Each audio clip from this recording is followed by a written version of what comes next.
Happy Monday, everybody. Happy Monday indeed. Dr. Peter Glidden, your friendly neighborhood naturopath, here with you once again for another exciting edition of Fire Your MD Now. You know, it's the holiday seasons, right? Holidays, and everybody is stressed out of their flippin' minds. What is the deal? I thought Christmas time and the holidays was supposed to be a stress reliever. Well, as it turns out, it is exactly the opposite. We get so stressed out by the holidays, and then, you know, the weather gets cold, and then we turn on the TV, and the health departments to tell us about the flu and how Tamiflu is the cure for everything, and we should get the flu shot, and we should be very, very, very afraid. Oh, it's the pig flu, it's the bird flu, it's the one flew over the cuckoo's nest flu. What are we gonna do? It's the flu! Well, we're gonna fear not. That's what we're going to do. We're going to just take a step back, take a breath, and check it out. So, from the holistic perspective, life is a gigantic bowl of stress. That's all that it is, for goodness sake. Think about it. There's the stress of aging.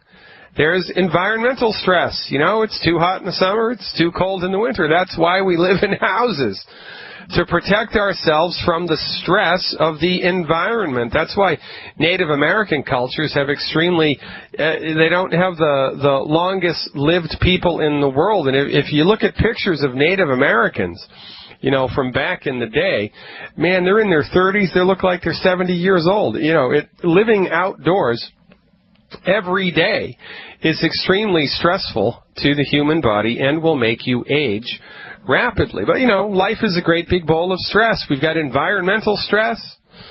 We've got viral stress, bacterial stress, microbial stress, pollution, crap in the air, crap in the food, crap in the water, ultraviolet radiation, radiation from, you know, nuclear power plants, cell phone radiation. Oh, my God, who knows what's up with any of that?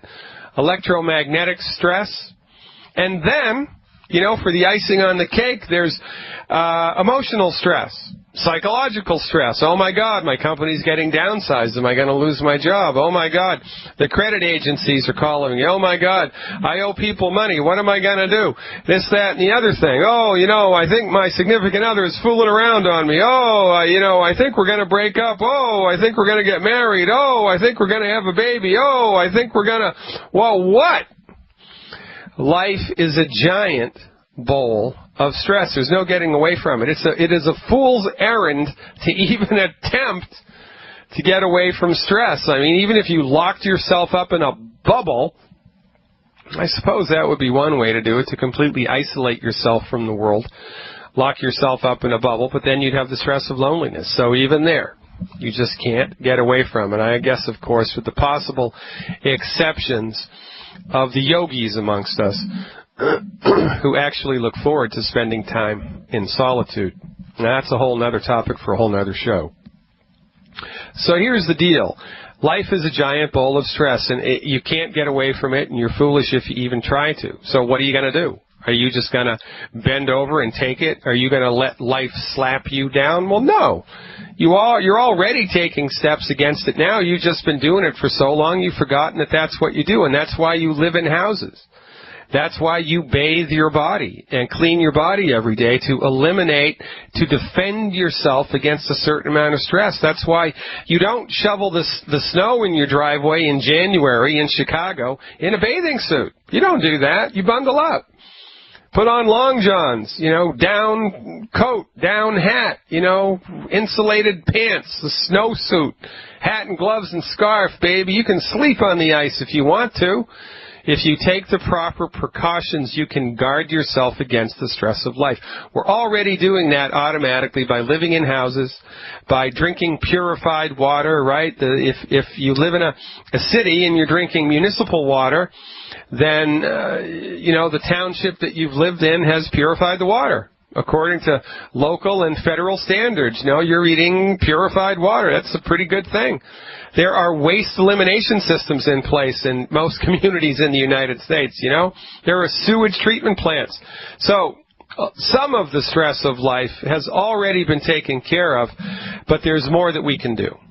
especially around the holidays, or especially when we are entering into any time in our lives when our stress levels are increasing. Again, you wouldn't go outside in sub-zero weather in a bathing suit. You would freeze to death, literally, if you did that. But if you bundle up, you can sleep on the ice if you want to, for goodness sake. And so that's what we need to do. We need to stop worrying about stuff that we can't control. You can't control how much pollution is in the world. You can't control what your partner's going to do. You can't control what the financial markets are going to do. You wish you could. You can't control weather. You can't control any of that stuff. We are passive bystanders to, most stress in the life. It just comes rolling down the road. And we have to lean into it. We have to deal with it, right? So, one of the best things to do in order to strengthen your body against the stress of life, to guard yourself against the stress of life, is the simple solution. It's our simple system of health recovery. You just nutrify the body sufficiently according to your body weight every day with the 90 essential nutrients.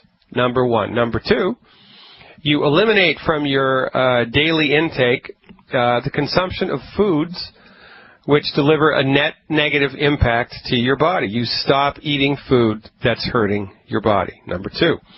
Number three, you make sure you're securing an adequate amount of antioxidants every day. The baseline recommendation is 20,000 ORAC points of antioxidants, 20,000 ORAC a day. And you can go up and up and up as high as you want. Dr. Wallach is attempting to dial in 100,000 ORAC of antioxidants a day because he wants to beat Methuselah's longevity record. So you got to start somewhere. 20,000 ORAC is a good place to start. And then the next goal should be 50,000 ORAC. And then if you really want to go for the gold, baby, it's 100,000 ORAC a day in antioxidants.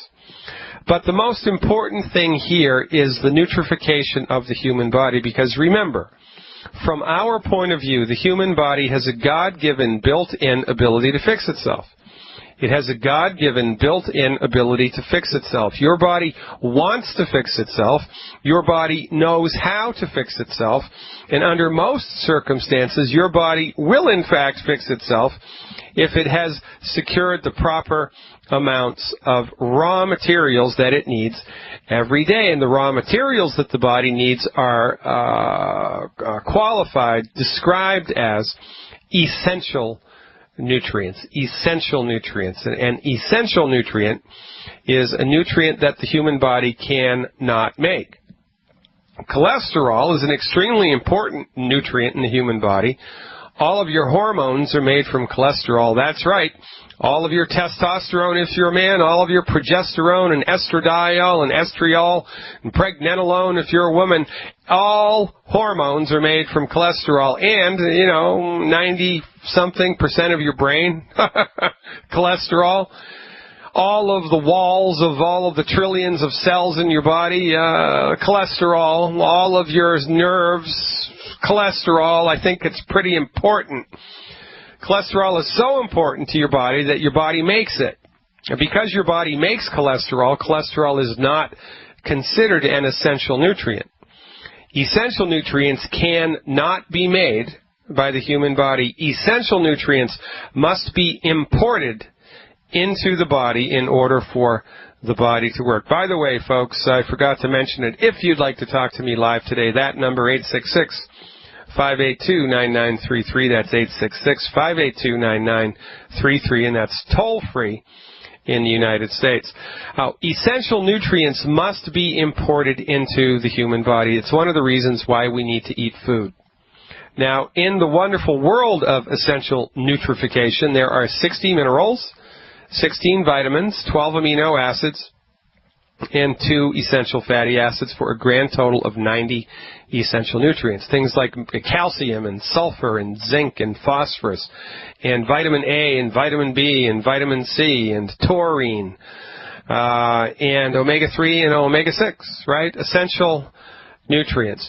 Now, rather than hope against hope that you can get all of your body's nutritional needs from eating food, which, by the way, you cannot do, it's a fool's errand to even think that, a better thing to do, quite frankly, a mandatory and a necessary thing to do in order to guard yourself against the stress of life is to secure and consume all 90 essential nutrients every day in absorbable recipes appropriate for your body weight. And remember, healing is easy. This is one of our main messages. Healing is easy. It's not a complicated, sophisticated process that needs to be played out in expensive multi-million-dollar pharmaceutical centrist hospitals. It's nonsense.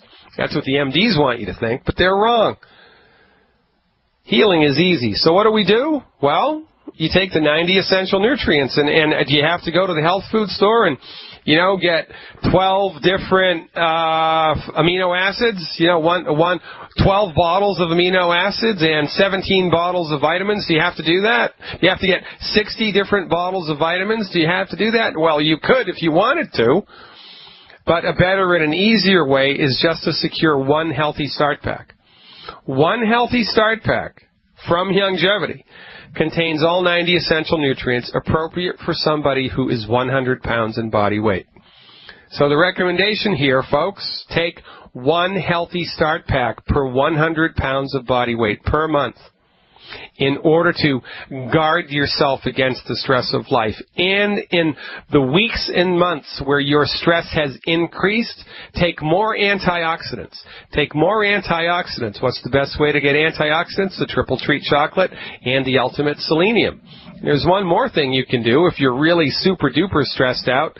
Take the de-stress. It's our B complex supplement with some herbal stuff in there to help soothe and calm things down. De-stress like Detoxify. 3D stress twice a day during cold and flu season, during crazy hectic Christmas stress season, plus the Healthy Start Pack is your recipe for strengthening the potential of your human body to fix itself.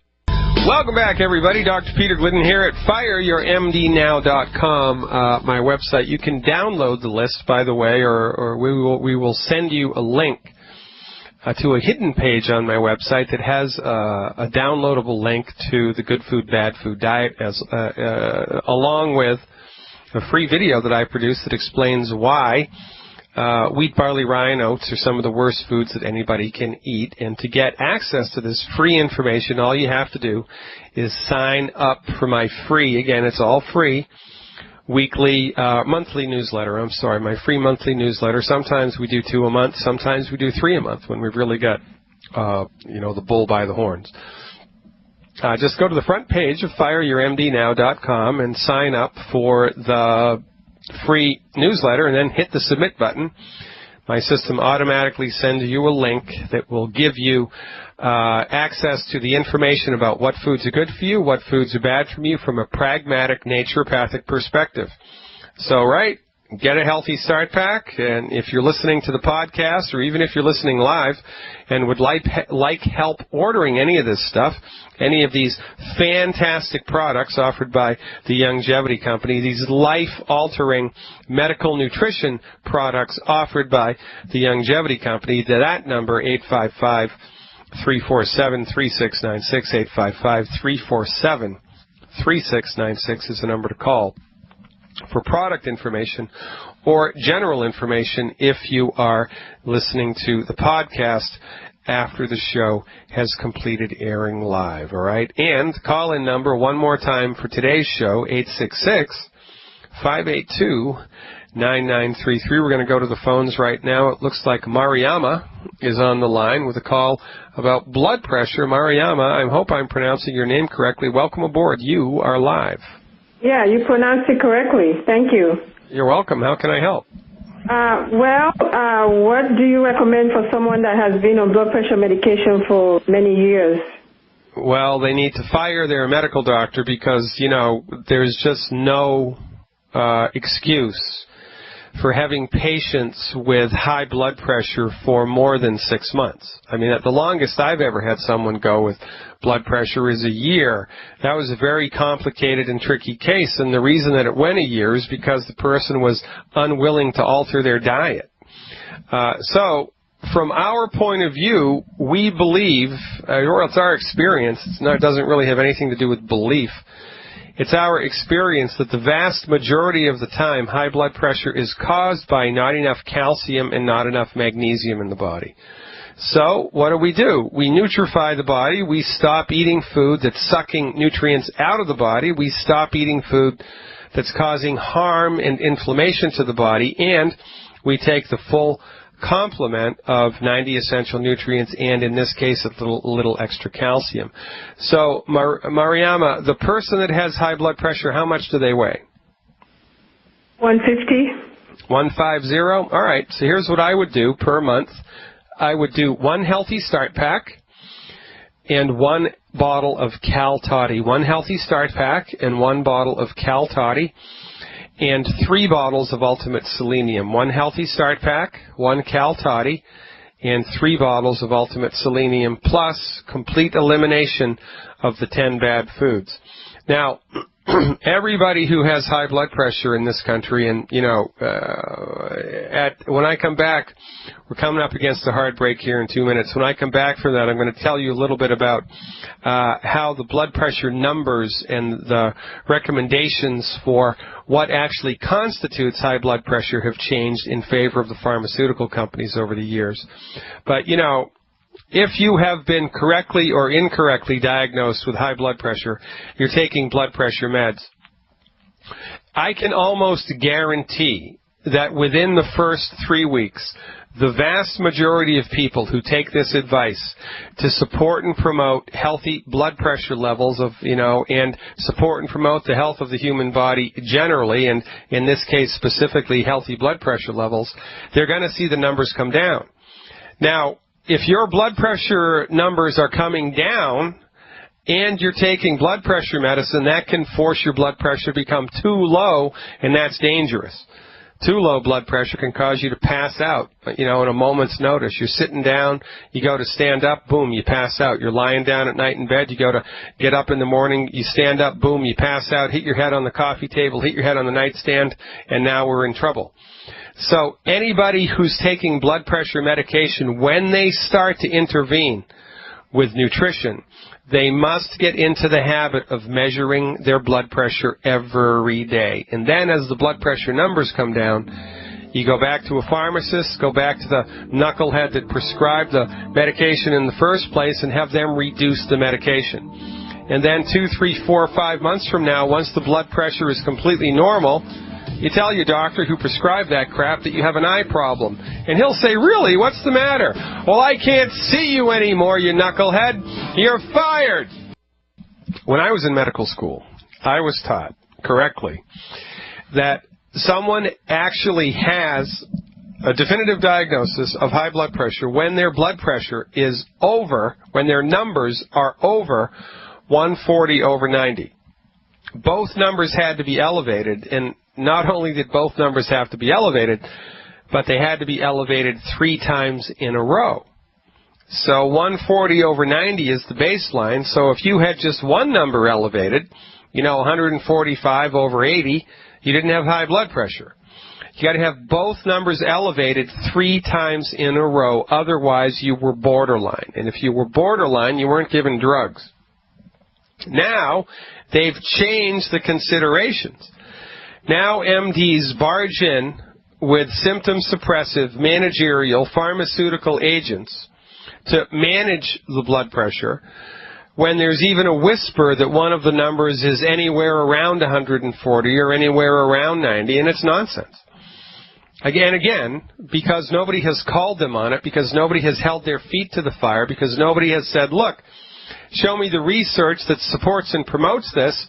Everybody does it. Why does everybody do it? Because, MDs are cowards, and they're all in lockstep. They're like, members of the Reichmark, right? They're all in lockstep.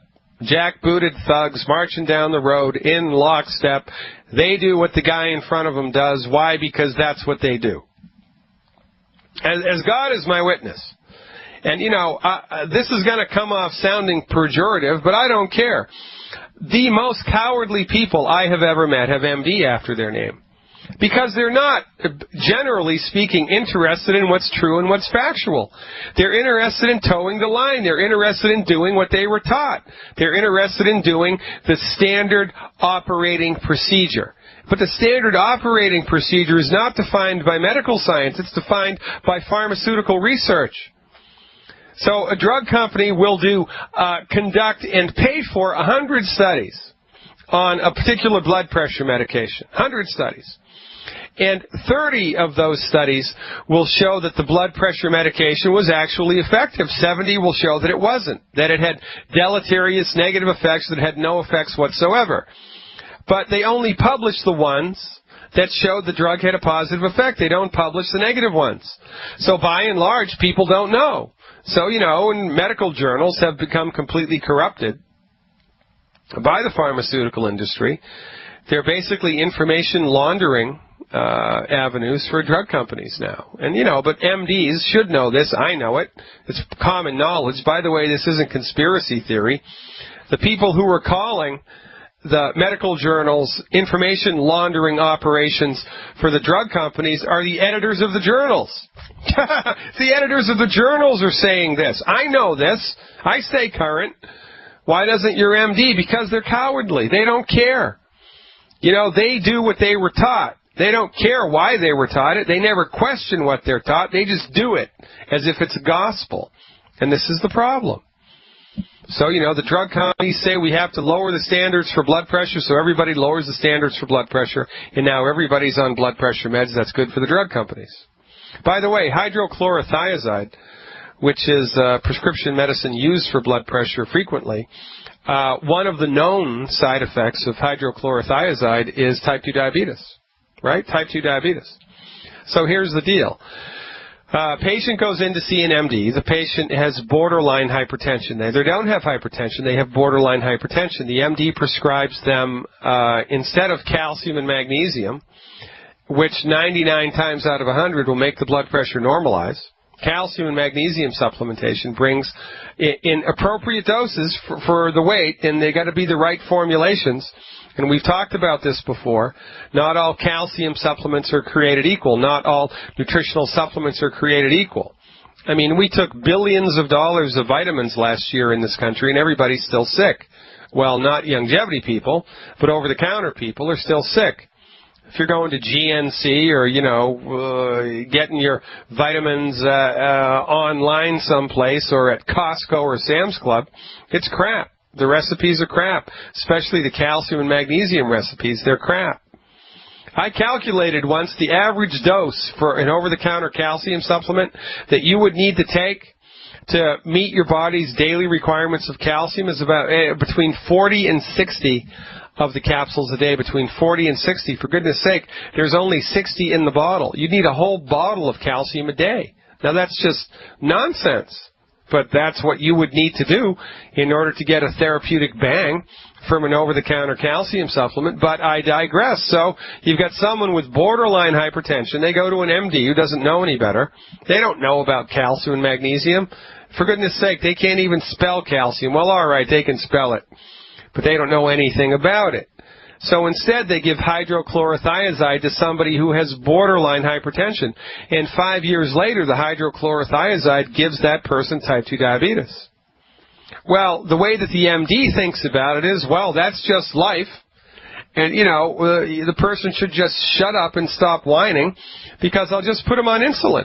Now he has to take insulin shots for the rest of his life, but that's no problem because that's what we do for insulin, and it wasn't the MD's job to prevent illness in the future. It was the MD's job to keep the patient from having a heart attack that day. That was the MD's job. That's how they justify what they do. They are Machiavellian. Remember Machiavelli from The Prince? Machiavelli was a character in a novel And Machiavelli's whole thing was the ends justify the means. So in order to promote, freedom, it's perfectly fine to lock up millions of people if the end result will be freedom. It's perfectly fine to, drop nuclear weapons and completely decimate entire cultures if, at the end of the day, after you've done that, you have created world peace. The ends justify the means in a Machiavellian worldview. And this is what the MDs are. They're all Machiavellian. And they are Machiavellian ministers of medical mediocrity, right? Because their therapeutics never fix anything. They're mediocre at best. All that they can possibly do with their therapeutics is manage the system, manage what's going on in the body. They can't fix it. They can't fix the blood pressure. I want you to think about that. You're paying hundreds of dollars a month to gain access to a system of medicine, the practitioners of which don't even know how to fix high blood pressure. They can't cure it. They have no idea what's causing it. Ask your doctor what causes high blood pressure. Watch his head twist off of his shoulders, and the first thing that comes out of his or her lips will be, well, it's genetic. And then when they tell you it's genetic, I want you to say, well, what gene is it? And then when they can't tell you what gene it is, I want you to ask them, well, if it's genetic, why are we getting more and more and more high blood pressure? We should be getting less and less and less, because if it really is genetic and if it really is an inherent inborn weakness in the system, the people with that gene should have been weeded out from the herd, decades ago. Decades ago. If you're going to talk about an evolutionary timeline, the people with the bad heart gene should have been weeded out from the herd hundreds of years ago. So why is there still high blood pressure if it's genetic? And then watch his head explode. I tell you what, ladies and gentlemen, we have gotten so used to poor medical care. We have gotten so used to just bending over and doing whatever the doctor says that we don't question anything, and neither do they, and more's the pity, quite frankly. My people are destroyed for lack of knowledge. Medicine progresses one funeral at a time. Medical doctors and scientists in general, medical doctors specifically, scientists in general, are burdened with psychological and intellectual inertia. They are not interested in fostering progressive change. They are not interested in understanding the root causes of illness. All that they're trained in is how to manage your symptoms with drugs. That's it. You want to have more fun with your MD? Ask them what causes arthritis. Ask them what causes fibromyalgia. Ask them what causes anything. They don't know. Ask them what causes heartburn. And then when they tell you too much stomach acid, ask them, well, what causes too much stomach acid? Oh, it's a bad gene. That's the fallback answer all the time. And we put up with this mediocrity. We put up with this nonsense because we're scared. And because we've been enculturated to genuflect at this altar for so many years, that even though it is failing us in stark detail every day, we still go back to that well because we don't know any different. We're like the horse that runs back into the barn. The barn's on fire. The horse runs out of the barn and then he turns around and runs back right into the fire because that's the only home he knows. That's safety for that animal, even though it's burning to the ground.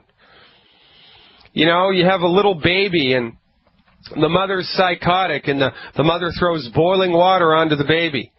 The baby still wants to be cuddled by the mother because it doesn't know any better. It's an innate knee-jerk reaction. We keep going back to the people that hurt us because we don't know any better. Again, I think, I need to come up with a new term for this, but in kidnap hostage situations, it's called Stockholm Syndrome, when you actually develop feelings of, compassion and feelings of support for the people that kidnapped you and that are holding you hostage. You get to be on their side. It's a strange psychological condition that happens. Well, it happens to us culturally in our relationship with our MD healthcare providers. We have fallen in love with the people who are torturing us. We have fallen in love. We have developed feelings of fondness for the medical profession that has consistently failed us. We have developed feelings of fondness for the doctors who don't know how to fix a damn thing. We have developed feelings of fondness for people that have squandered nearly $1 trillion in cancer research and have come up empty-handed. Every single time someone in your family dies of cancer, you should be infuriated at the medical community, but instead you give them a pass. Oh, they did the best they could. No, they did not. They most certainly did not do the best they could. They did the industry standard. The industry standard is Machiavellian, mediocre delivery of pharmaceuticals and surgery to manage the problem. They never fix a damn thing. I don't know what it's going to take for us to stop going to these people, and this is our only option. You know, now the government in the United States is going to fine us if we don't use them. Imagine that. Really, you know, what's it going to come to, ladies and gentlemen, for you to fire your MD? What's it going to take for you to fire your MD and fire your MD now? Well, I know what it took for me.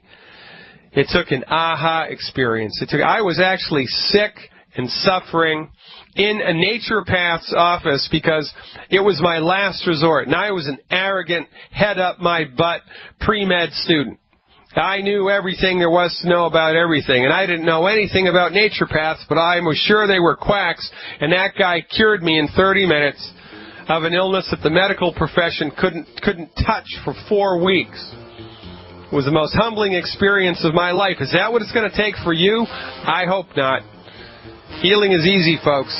I'm Dr. Peter Glidden. Take your Healthy Start Pack, up your ORAC, eliminate the 10 bad foods, take your selenium, and life is good. I talked about the Tamiflu research a couple of weeks ago, but it's worth repeating. Remember I said that drug companies, the vast majority of the time, if it's not 100% of the time, it's over 90%, will actually pay for the research that's done to support, the use of their drug. And they won't publish the stuff that says the drug doesn't work, but they will publish stuff that says the drug does work. Here is a perfect example. Tamiflu. All right?